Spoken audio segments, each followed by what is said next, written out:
Sheep soup restaurant சோனை paratha செய்ய சொல்லியது. இன்று நான் அனைவருக்கும் இதை செய்யப் போகிறேன். இந்த பராத்தா மிகவும் நன்மையானது. குறிப்பாக இதன் உள் அமைப்பு நெகிழ்வான படலங்களுடன் இருக்கும். எனது கொடுத்த அளவுகளையும் படிகளையும் பின்பற்றுங்கள்.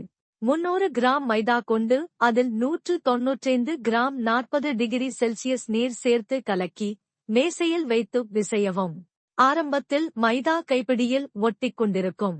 அதை கோலா கொண்டு 10 நிமிடங்கள் வைக்கவும். உங்கள் பாத்திரத்தின் அளவின்படி 3-4 பகுதிகளாக பிரிக்கவும். மைதாவை நன்கு பிசையவும். நல்லவாறு பிசைந்தால் பராத்தா ருசிகரமாக இருக்கும். கோலா கொண்டு பிளேட்டில் வைக்கவும்.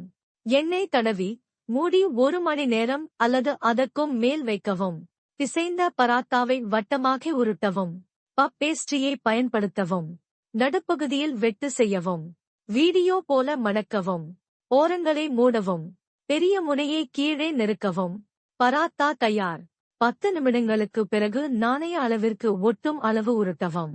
தவா சூடாக்கவும். பராத்தாவை போடவும். நிறம் மாறும்போது எண்ணெய் தெளிக்கவும். மிதமான அப்பாத்தில் சுடவும். நிறம் மாறும்போது மாற்றவும். முழு செயல்முறை 1 நிமிடத்திற்கும் குறைவாக முடிகிறது. நன்றி என்றால்